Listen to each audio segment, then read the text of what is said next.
kita doa pembuka. Mari kita satu dalam doa.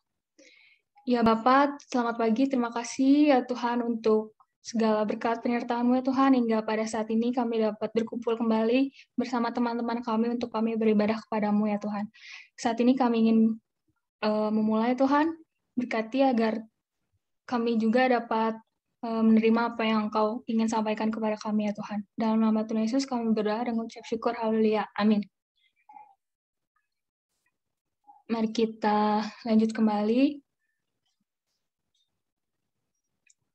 Kita akan saling membaca Mazmur Pujian yang terambil dari Mazmur 150, ayatnya yang pertama hingga yang ke-6. Mazmur 150, ayat yang pertama hingga ayat yang ke-6.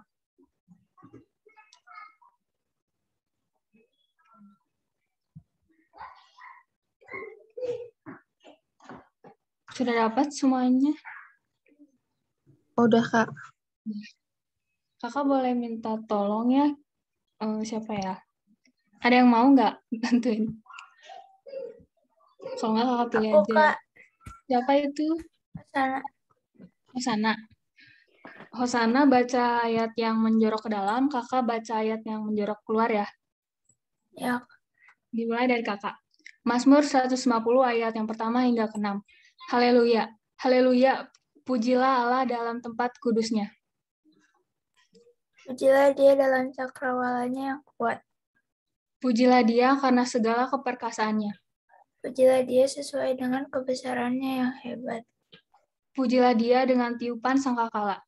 Pujilah Dia dengan gambus dan kecapi. Pujilah Dia dengan rebana dan tari-tarian. Pujilah Dia dengan permainan kecapi dan seruling. Pujilah Dia dengan ceracap yang berdenting. Pujilah Dia dengan ceracap yang berdentang. Biarlah segala yang bernafas memuji Tuhan. Haleluya. Demikian firman Tuhan. Terima kasih Hosana. Mari kita bernyanyi kembali dari Kidung Jemaat 2, bait yang pertama dan kedua, Suci, Suci, Suci.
Kita masuk dalam pelayanan firman yang akan dibawakan oleh Kak Henry. Dipersilakan, Kak.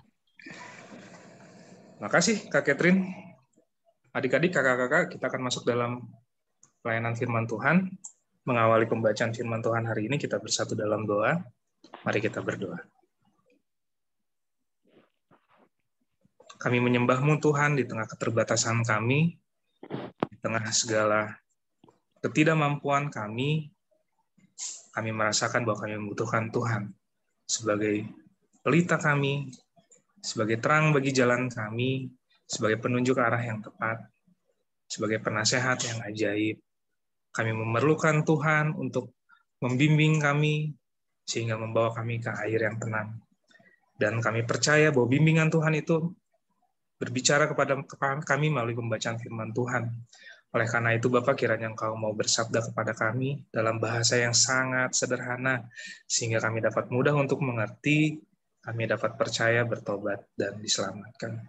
Roh Kudus, hadirlah, bantu kami untuk menyingkapkan setiap pengertian yang tersembunyi, sehingga kami dapat mengerti dengan jelas apa maksud dan isi hati Tuhan yang rindu disampaikan kepada kami.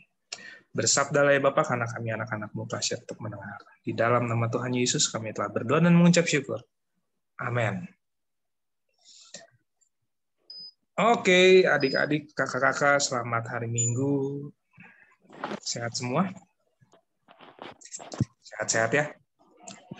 Yuk, kita akan persiapkan pembacaan kita yang hari ini terambil dari Kisah Rasul 17. Kisah Rasul 17, ayat yang pertama hingga ayat yang ke-9. Kisah Rasul 17, ayat pertama sampai ayatnya yang ke-9.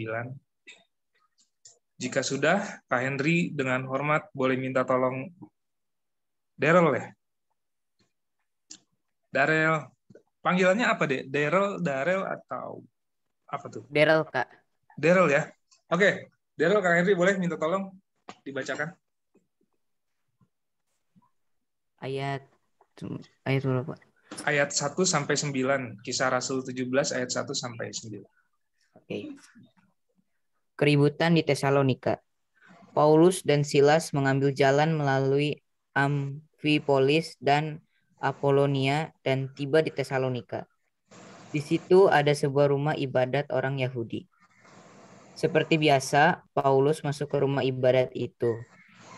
3 hari Sabat berturut-turut, ia membiarkan dengan mereka bagian-bagian dari kitab suci. Ia menerangkannya kepada mereka dan menunjukkan bahwa Mesias harus menderita dan bangkit dari antara orang mati. Lalu ia berkata, "Inilah Mesias, yaitu Yesus yang kuberitakan kepadamu."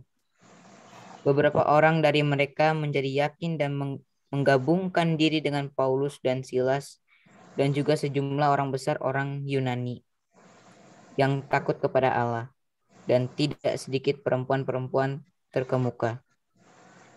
Tetapi orang-orang Yahudi menjadi iri hati dan dengan dibantu oleh beberapa penjahat dari antara petualang-petualang di pasar, mereka mengadakan keributan dan mengacau kota itu. Mereka menyerbu rumah Yason dengan maksud untuk menghadapkan Paulus dan Silas kepada sidang rakyat. Tetapi ketika mereka tidak menemukan keduanya, mereka menyeret Yason dan beberapa saudara ke hadapan pembesar-pembesar kota, sambil berteriak katanya, "Orang-orang yang mengacaukan seluruh dunia telah datang juga kemari." Dan Yason menerima mereka menumpang di rumahnya. Mereka semua bertindak melawan ketetapan Kaisar dengan mengatakan bahwa ada seorang raja lain, yaitu Yesus. Ketika orang banyak dan pembesar-pembesar kota mendengar semuanya itu, mereka menjadi gelisah. Tetapi setelah mereka mendapat jaminan dari Yason dan dari saudara-saudara lain, mereka pun dilepaskan. Sedemikian jauh pembacaan firman Tuhan. Berbahagialah mereka yang tidak hanya membaca, tetapi juga menjadi pelaku firman Tuhan dalam kehidupan sehari-hari. Oke, adik-adik, kakak-kakak, Kak Henry cerita dulu tentang latar belakang dari pembacaan hari ini ya, biar paham. Jadi gini, ceritanya itu berbicara tentang Paulus dan Silas. Jadi ketika Paulus berjumpa dengan Tuhan Yesus di jalan menuju ke Damsyik, Paulus menjadi buta, terus kemudian Paulus ditumpang tangan oleh seorang orang percaya di kota itu yang namanya Ananias ya kalau nggak salah. Nah, terus kemudian akhirnya Paulus bertobat dan belajar langsung dari rasul-rasul yang yang mengikut Tuhan Yesus di Yerusalem. Ada Rasul Petrus, ada Yakobus, ada Yohanes, dan lain-lain. Nah, setelah Rasul Paulus belajar tentang siapa itu Tuhan Yesus, Rasul Paulus akhirnya berkeliling untuk memberitakan firman Tuhan ke kota-kota. Jadi kalau adik-adik membaca di Perjanjian Baru, ada nama-nama kota, ada nama kota Roma, ada nama kota Korintus, ada nama kota Galatia, Efesus. Itu adalah kota-kota yang pernah dikunjungi oleh Paulus. Gitu ya. Nah, jadi Paulus itu berkunjung dari satu kota ke kota lain untuk memberitakan firman Tuhan. Dan terus kemudian Paulus mengirim setelah mengunjungi, Paulus kan pergi nih ke kota yang lain. Misalkan dari kota A dia pindah ke kota B, terus ke kota C. Nah, pas dia udah di kota C, dia teringat lagi nih sama yang di kota A yang pertama kali, akhirnya dia menulis surat. Nah, surat itu yang ditulis itulah yang menjadi kitab suci yang kita baca. Gitu ya. Jadi historinya kurang lebih seperti itu. Jadi kenapa ada nama-nama kota di Alkitab itu adalah kota-kota yang pernah dikunjungi oleh Paulus, dan Paulus mengirim surat ke kota itu yang berisi nasihat, yang berisi wejangan dan segala macam.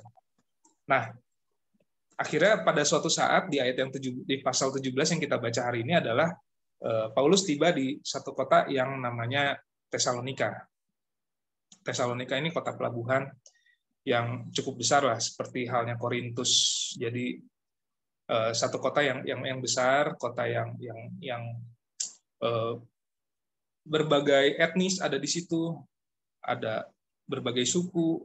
Kalau mungkin sekarang dia relate itu dengan kota besar seperti halnya Jakarta atau Surabaya atau Medan ya, atau Makassar gitu, kota besar yang banyak etnis suku bangsa yang bercampur di situ karena itu kota perdagangan. Nah, di kota Tesalonika ini Paulus dia baru datang, kondisinya adalah dia pendatang, orang yang baru. Tapi di situ sudah ada orang-orang yang keturunan Yahudi atau orang-orang Yahudi yang sudah ada di Tesalonika. Gitu. Jadi kalau Yahudi itu bicara adalah komunitas Israel.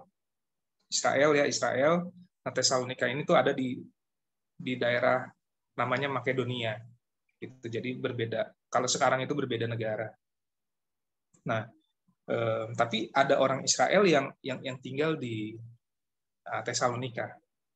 Nah, kemudian sebagai pendatang, Rasul Paulus memberitakan Injil dong. Dia memberitakan firman Tuhan ke si A, ke si B, ke si C, mulai dari orang Yahudi dulu, biar ceritanya nyambung, relate gitu. Kalau mungkin cerita langsung ke orang yang bukan Yahudi, bisa aja sih, ke orang Yunani, ke orang Arab, ke orang Mesir, gitu ya, bisa aja. Tapi kan kalau ke orang Yahudi kan mereka tahu silsilahnya, siapa itu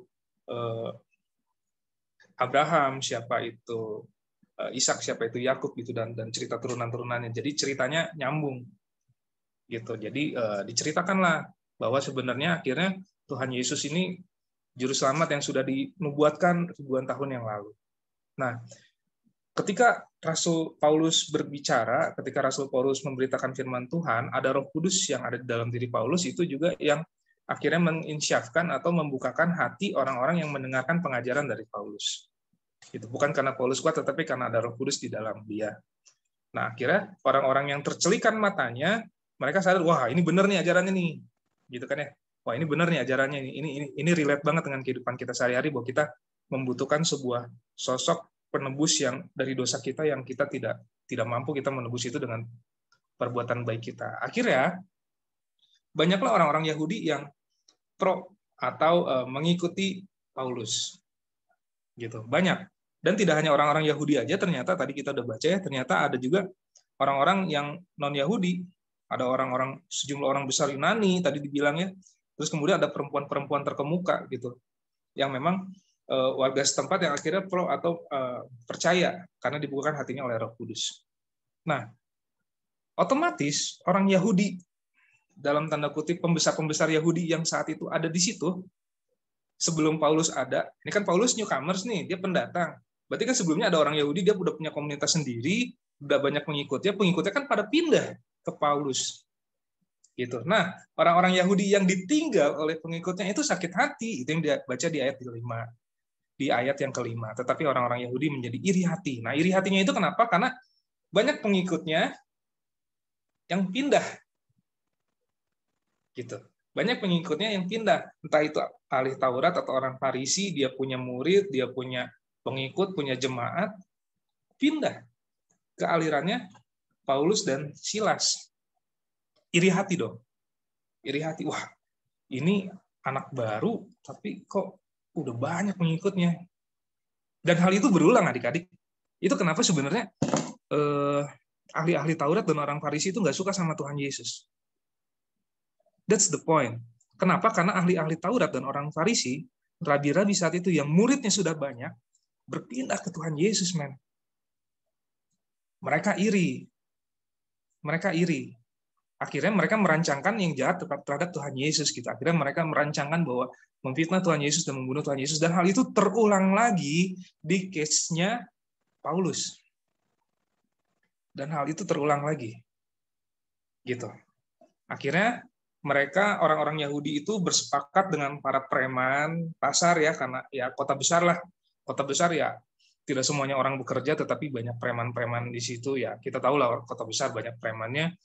Orang Yahudi di situ bersepakat untuk memfitnah Paulus dan Silas. Tapi nggak ketemu, gitu kan ceritanya kan yang ketemu adalah Yason dan saudara-saudaranya. Dan difitnah, tapi ternyata fitnah itu tidak berhasil. Paulusnya sudah menyingkir.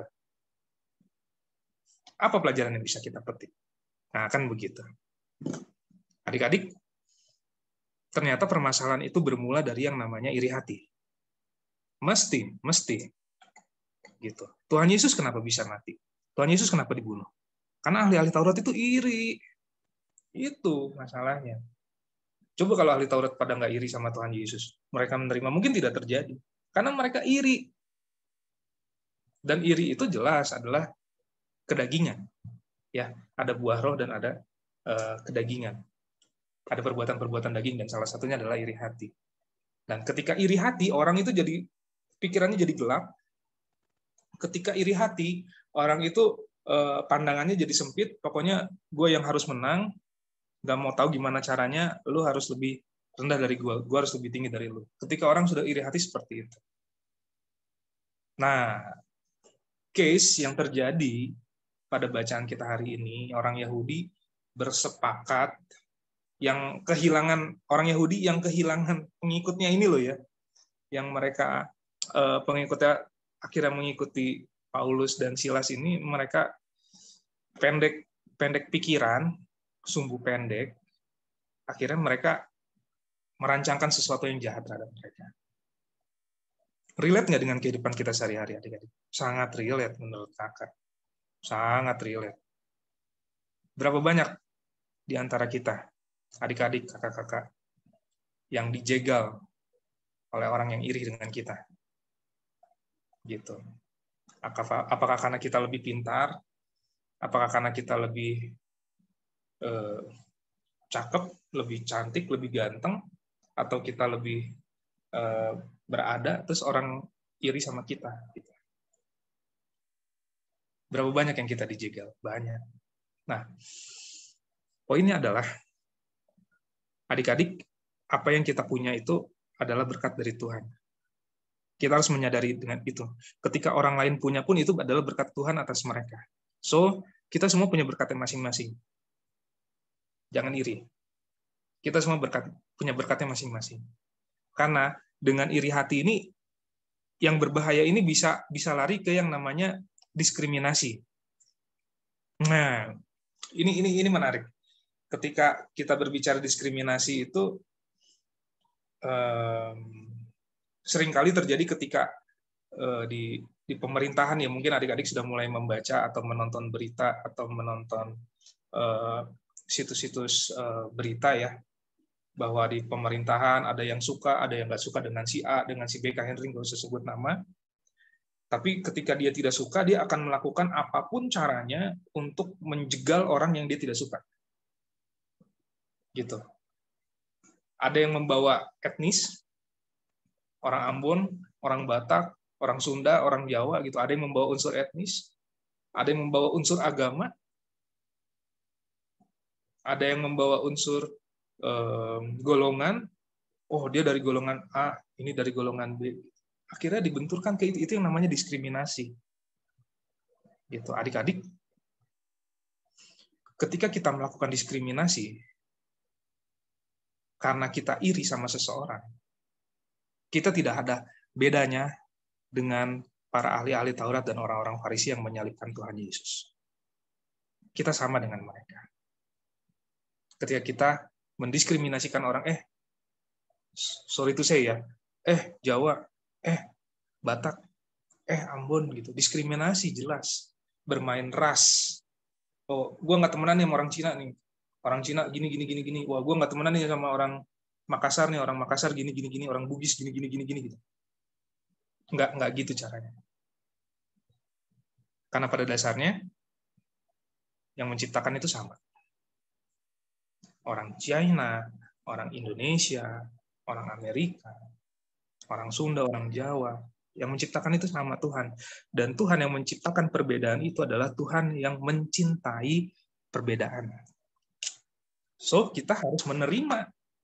Karena firman Tuhan, keselamatan ini tidak hanya diberikan kepada orang Yahudi, tetapi juga diberikan kepada orang non-Yahudi.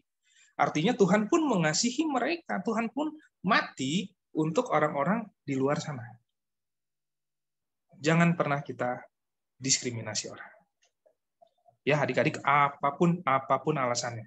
Kalau kita melakukan hal itu, tidak ada bedanya kita dengan ahli-ahli Taurat dan orang-orang Farisi yang menyalibkan Tuhan Yesus 2000 tahun yang lalu. Itu poinnya. So, adik-adik, Kak Henry nggak bisa banyak berkata-kata, tapi jauhilah diskriminasi. Kenapa diskriminasi bisa ada? Karena ada iri hati. Jadi jangan iri. Apapun, orang itu ganteng, saya jelek, orang itu kaya, saya miskin, orang itu pintar, saya bodoh, jangan iri. Semua itu ada, semua rezeki itu Tuhan yang atur, adik-adik. Tinggal kita yang berusaha. Itu, ya. Dia kaya, saya saat ini belum kaya. Oke, saya nggak iri, tapi saya mau usaha lebih keras, saya mau belajar lebih keras biar saya pinter. Gitu. Bukannya, wah, saya menjegal dia, biar dia tahu rasa. Nggak gitu caranya. Nggak gitu caranya. Dan ketika kita dijahatin sama orang, bukannya kita membalas, tetapi kita harus mengampuni. That's the point. Ya, jauhi iri hati adik-adik, karena dengan iri hati itu bisa berdampak kita melakukan diskriminasi dan hal-hal lain negatifnya. Kiranya pemberitaan firman Tuhan ini tidak berlalu begitu saja, tetapi tetap dapat bertumbuh dalam hati dan pikiran kita semua, serta dapat kita implementasikan dalam kehidupan sehari-hari. Amin. Mari kita bersatu dalam doa, mari kita berdoa. Bapa di surga, kami bersyukur Tuhan untuk setiap kasih karunia, penyertaan, dan anugerah yang Tuhan berikan atas kami, di mana kami boleh membaca dan merenungkan kebenaran firman Tuhan, bahwa banyak orang di luar sana yang iri, atau mungkin kami Tuhan iri terhadap orang lain. Kami minta ampun jika kami punya salah, jika kami tidak hidup dengan benar, jika kami hidup didasari dengan iri hati, dan akhirnya kami mengkotak-kotakan orang. Kami minta ampun Bapak, tapi melalui pembacaan firman Tuhan hari ini kami mau belajar bahwa Tuhan mengasihi kami, dan Tuhan pun mengasihi mereka, orang yang di luar sana. Dan Tuhan Yesus mati buat kami, Tuhan Yesus pun mati buat mereka di luar sana. Oleh karena itu kami tidak mau mengeksklusifkan diri kami mau belajar berserah sama Tuhan, bahwa Tuhan punya rencana yang baik untuk setiap orang. Dan bagian kami adalah percaya dan berusaha, berdoa dan bekerja. Yes, Roh Kudus materaikan firman Tuhan ini di dalam hati kami, sehingga dapat berbuah dalam tingkah laku tutur kata kami setiap hari. Di dalam nama Tuhan Yesus kami telah berdoa dan mengucap syukur. Amin. Kembali ke Kak Catherine. Silakan Kak. Terima kasih Kak Andri atas firman-Nya. Adik-adik, mari kita merespon firman Tuhan dengan bernyanyi dari lagu Gita Bakti 225, Dari Semua Telah Kau Tetapkan.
Kita masuk dalam doa syafaat. Adik-adik yang mau didoakan boleh kasih tahu aja ya. Buat yang doa, ada yang bersedia menemani Kak Henry? Coba. Atau kakak pilih langsung aja ya. Kakak bingung nih. Coba ya saya mau? Iya, Kak. Ya saya mau ditemenin siapa satu lagi?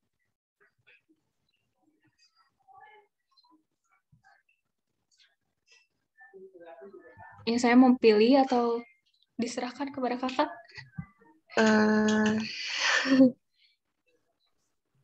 Boleh satu pilih. Cowok deh. Luk.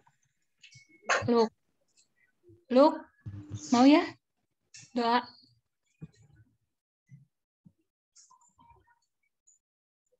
Luk. Iya, Kak, ya, Kak. Oh ya. Ada yang ingin didoakan?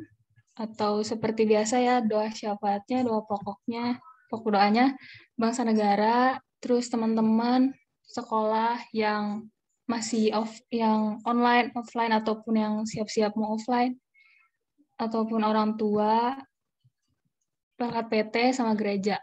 Nanti kalian bagi-bagi aja, dan diakhiri oleh Kak Henry. Dimulai dari Yesaya ya. Bapa yang baik, terima kasih atas berkat yang Engkau limpahkan kepada kami melalui firman yang sudah kami baca dan kami dengar bersama-sama di pelayanan Truna pada hari ini. Biarlah firman-Mu tetap diam di dalam hati kami dan kehidupan kami sehari-hari, Tuhan. Sehingga hanya oleh firman-Mu lah hidup kami diperbaharui melalui urapan Roh-Mu yang kudus. Dan berkati Tuhan gereja GPIB Sejahtera, Tuhan, agar bisa menjadi gereja yang melayani jemaat-jemaatnya, dan berkati kakak Teruna, Tuhan, yang sudah menuntun kami untuk ibadah pada hari Minggu ini, Tuhan. Dan kami juga berdoa untuk orang tua kami, berkati orang tua kami agar selalu mendapat rezeki, Tuhan.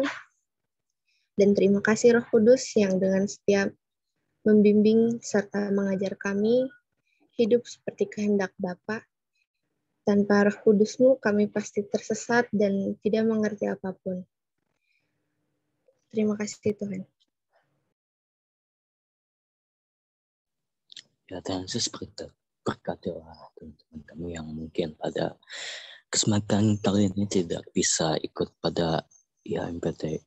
Tuhan berkatilah mereka setelah minggu depan dapat mengikuti IHMPT dengan baik, Tuhan. Dan berkatilah kami, Tuhan, di lingkungan sekolah kami, Tuhan, yang sebentar lagi akan menjalani sekolah offline, Tuhan.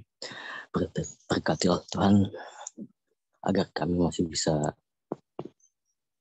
mengerti apa yang guru kami jelaskan, Tuhan. Terima kasih, Tuhan. Bapa di surga, kami bersyukur Tuhan untuk satu kesempatan yang indah di mana kami boleh ada seminggu lagi dari seminggu lalu kami boleh beraktivitas, dan kami bersyukur untuk berkat Tuhan yang mengalir begitu banyak atas hidup kami. Bahkan berkat Tuhan yang mungkin seringkali kami tidak syukuri adalah berkat untuk kami masih bisa bernafas, Bapak, kami tahu di luar sana penyakit COVID ini begitu mendunia, begitu mewabah. Kami mohon Tuhan yang mau cover setiap anak-anak-Mu, Tuhan. Ada kakak-kakak, ada adik-adik yang terlibat dalam ibadah kali ini. Engkau yang mau cover, Tuhan. Engkau yang mau lindungi, dijauhkan dari segala penyakit COVID. Dijauhkan dari segala penyakit apapun, Tuhan, yang menghambat aktivitas fisik kami, yang menghambat kondisi kesehatan kami, Tuhan. Kami tolak di dalam nama Yesus. Dan kami mohon Tuhan yang sumber kekuatan yang akan memberikan kepada kami imun yang kuat untuk menangkal setiap sakit penyakit. Seringkali kami juga lupa bersyukur Tuhan bahwa kami masih bisa makan, kami masih bisa bersekolah, kami masih bisa beraktivitas. Seringkali kami menganggap itu hal yang biasa, padahal itu adalah berkat Tuhan atas orang tua kami, Tuhan. Bapak berkati kedua orang tua kami, Tuhan. Dimanapun, apapun yang mereka lakukan, dimanapun mereka beraktivitas. Kami tahu bahwa pandemi ini kondisi yang tidak mudah bagi setiap orang tua kami, Tuhan. Tapi kami mendukung mereka di dalam doa. Bapak yang berikan mereka kesehatan. Bapak yang jagai mereka. Bapak yang lindungi mereka. Jauhkan mereka dari COVID. Jauhkan mereka dari virus-virus sakit penyakit apapun. Untuk pekerjaannya juga Tuhan yang berkati sehingga perusahaannya tidak terdampak COVID, Tuhan. Sehingga mereka tetap bisa mendapatkan penghasilan untuk menghidupi kami anak-anaknya. Agar kami masih bisa tetap bersekolah. Kami masih bisa tetap beraktivitas. Dan kami percaya bahwa kami ada saat ini karena perlindungan tangan Tuhan. Karena Tuhan mengasihi kami dengan begitu sangat. Bapak hamba pada saat ini juga berdoa untuk khusus buat untuk adik-adik kami, Tuhan, yang masih teruna. Sekolah SMP, sekolah SMA. Tuhan yang memberkati mereka. Taruhkan kepada mereka roh hikmat, roh takut akan Tuhan, roh membedakan mana yang baik dan yang jahat. Sehingga mereka bisa menemukan jati diri mereka yang sungguh-sungguh di dalam Tuhan. Dan mereka bisa memilih untuk melakukan hal-hal yang positif, hal-hal yang benar. Di luar sana kami tidak bisa menjaga adik-adik kami satu persatu, Tuhan. Kami tidak bisa menjaga mereka dengan dekat, dengan erat, tetapi kami percaya bahwa Tuhan yang akan senantiasa menjaga mereka. Tuhan yang akan senantiasa berbicara melalui hati nurani mereka, Tuhan. Bahwa ini boleh, ini tidak boleh. Ini harus dilakukan, ini tidak boleh dilakukan. Jaga mereka, Tuhan, dari pergaulan yang sesat. Karena kami tahu bahwa pergaulan yang sesat merusakkan kebiasaan yang baik. Adik-adik kami juga ada beberapa yang sudah mulai sekolahnya tatap muka. Tuhan yang berikan mereka kesehatan. Tuhan yang jagai mereka. Sehingga ketika mereka tatap muka sekalipun, mereka tetap memiliki imunitas tubuh yang baik, dan mereka bisa beraktivitas dengan sebagaimana mestinya. Kami juga berdoa untuk bangsa dan negara ini, Tuhan. Negara Kesatuan Republik Indonesia yang kami cintai. Di mana para pendahulu kami telah berjuang untuk kemerdekaan bangsa ini. Dan menjadi bagian kami saat ini untuk mengisi kemerdekaan ini dengan hal-hal yang positif.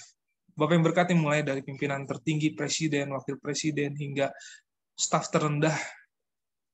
Bapak yang berkati mereka memiliki kesehatian hati yang sama untuk membawa bangsa ini ke arah yang lebih baik, terlebih dapat melewati masa krisis pandemi ini, Tuhan. Tidak mudah, Tuhan, tidak mudah. Ekonomi banyak berguguran di luar sana. Banyak perusahaan-perusahaan yang gulung tikar. Banyak orang-orang yang akhirnya menjadi pengangguran, jobless. Bapak, kami berdoa, kiranya pandemi ini segera lewat, dan ekonomi segera pulih, dan bangsa ini semakin baik dari hari ke hari.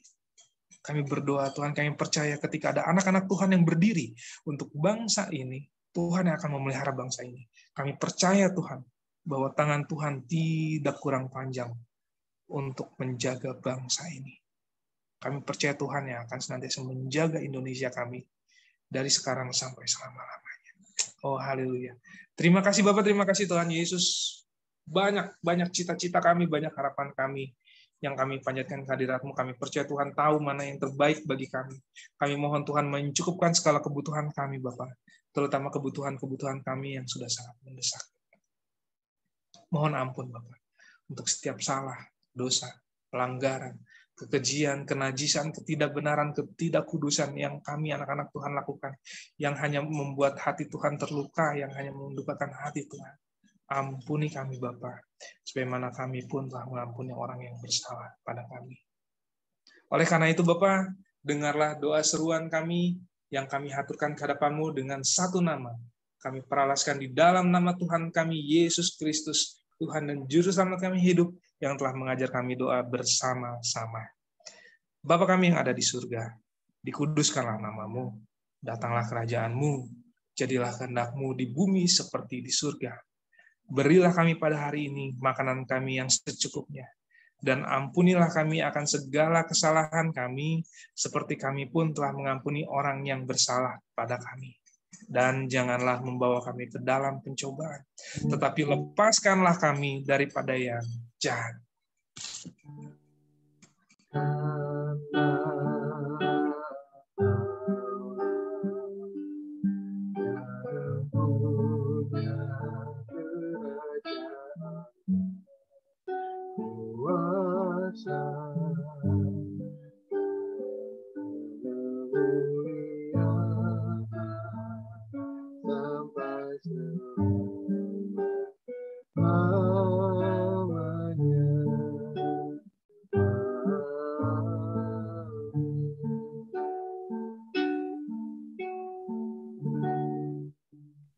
Terima kasih ya saya, Luke, dan Kak Henry.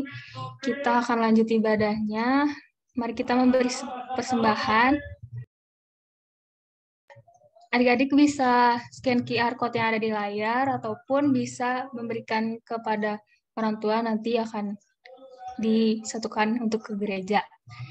Mari kita menyiapkan persembahan sambil bernyanyi dari Gita Bakti 20, bait yang pertama dan 2. Umat Tuhan, mari datanglah.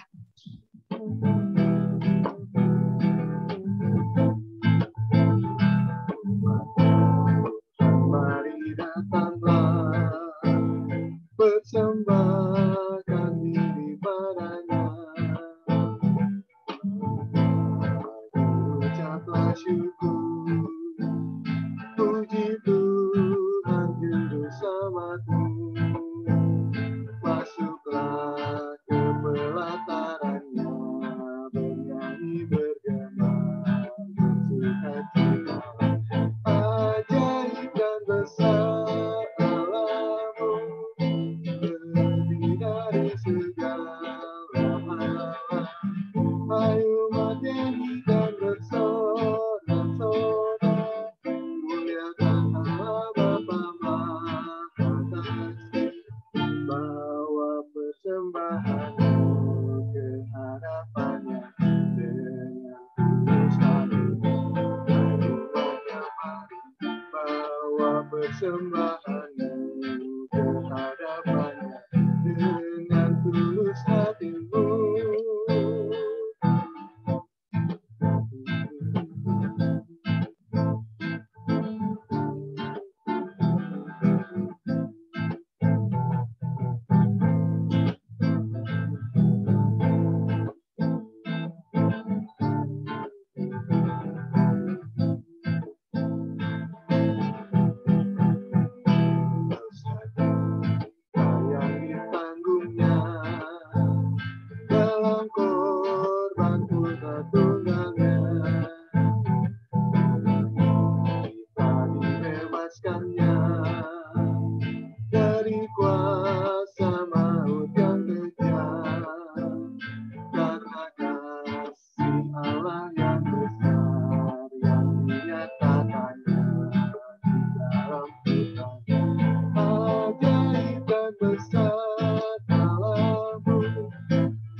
Adik-adik, mari kita satu dalam doa.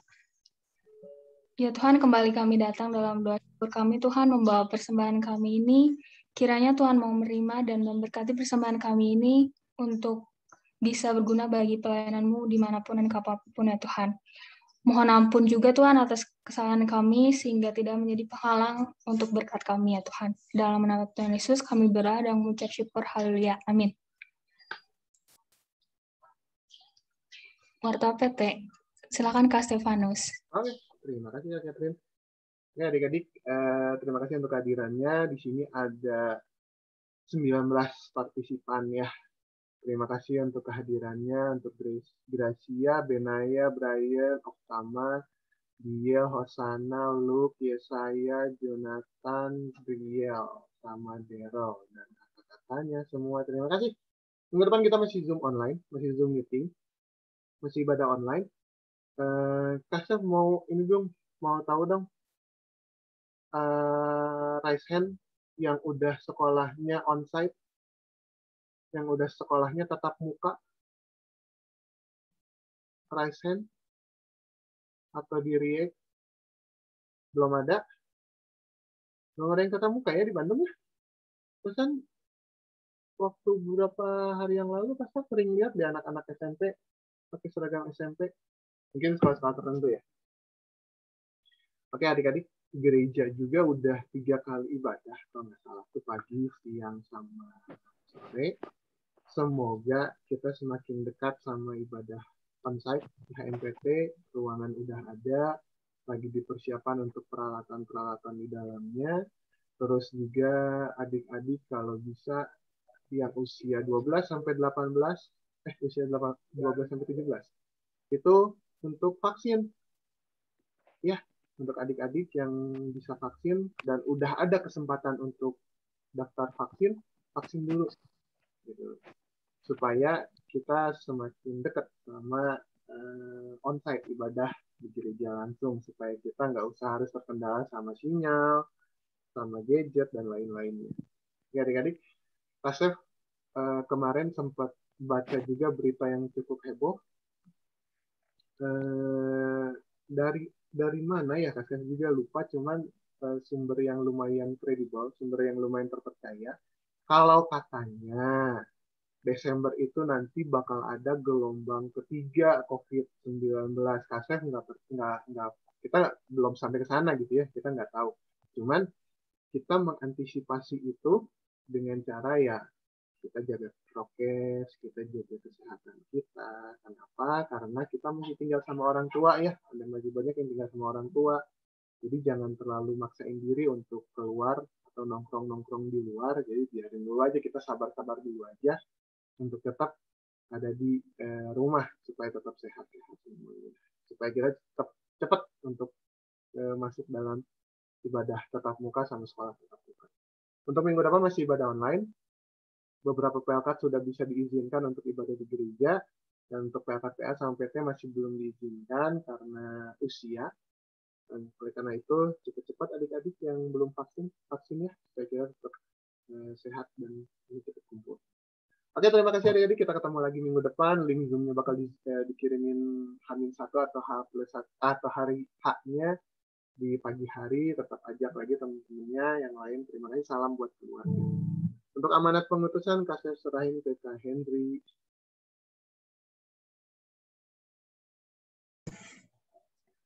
Adik-adik, kakak-kakak, kita tiba di penghujung ibadah kita hari ini.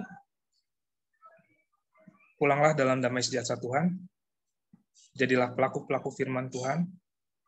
Dan jadilah terang untuk tidak bersikap diskriminatif terhadap siapapun.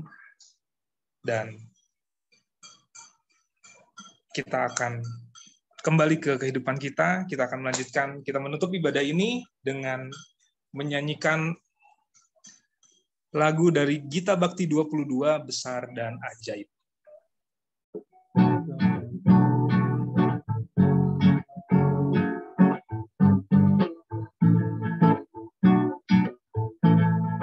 Besar dan ajaib segala karyamu, Allah yang maha kuasa, adil dan benar segala jalanmu, Raja segala bangsa.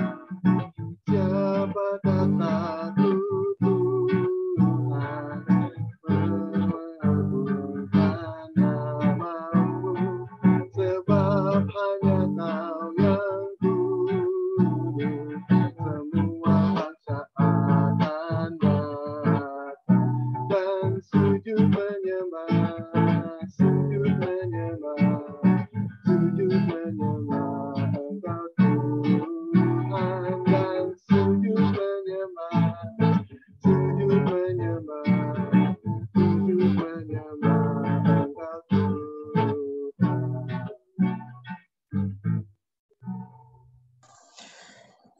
Adik-adik, kakak-kakak, mari kita berdoa untuk menutup ibadah ini dan kita memohon berkat Tuhan. Mari kita bersatu dalam doa. Bapa di surga, kami bersyukur Tuhan untuk kesempatan yang indah, kami boleh beribadah, Tuhan menyertai ibadah kami dari awal pertengahan hingga akhirnya, dan tibalah saatnya untuk kami diutus menjadi pelaku-pelaku firman Tuhan dalam kehidupan kami. Tuhan yang mampukan kami untuk menjadi terang, Tuhan, dimanapun kami berada. Tuhan, kiranya Engkau memberikan kekuatan kepada kami untuk kami tidak iri hati kepada orang lain, untuk akhirnya kami tidak mengkotak-kotakan orang, mendiskriminasikan orang, tetapi kami dapat menjadi contoh gambar Tuhan yang baik, yang merangkul semua orang, termasuk mereka yang menjahati kami. Dan kami berdoa untuk setiap orang yang menjahati kami, Tuhan yang berkati mereka, agar mereka tidak terlalu jatuh dalam dosa mereka, tetapi mereka dapat bertobat, dan mereka dapat berjumpa dengan Tuhan, muka ketemu muka, dan mereka percaya bahwa Yesus Kristus adalah Tuhan dan Juru Selamat mereka. Inilah doa sembahyang kami Tuhan, kami siap melanjutkan aktivitas kami sepanjang seminggu kami ke depan dengan satu pernyataan iman kami, bahwa pertolongan kami ialah datang di dalam nama Tuhan yang menjadikan langit dan bumi, dan karenanya kami siap untuk menerima berkat Tuhan. Tuhan memberkati kami dan melindungi kami. Tuhan menyinari kami dengan wajah-Nya dan memberikan kami kasih karunia. Tuhan menghadapkan wajah-Nya kepada kami dan memberikan kami damai sejahtera.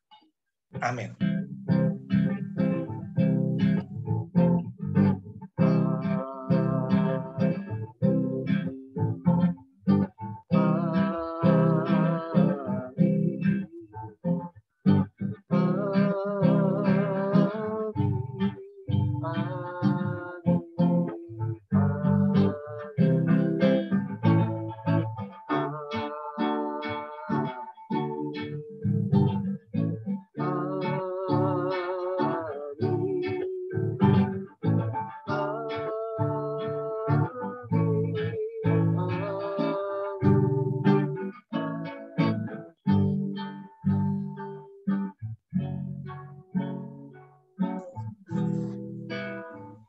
Ibadah selesai, silakan ambil saat teduh adik-adik.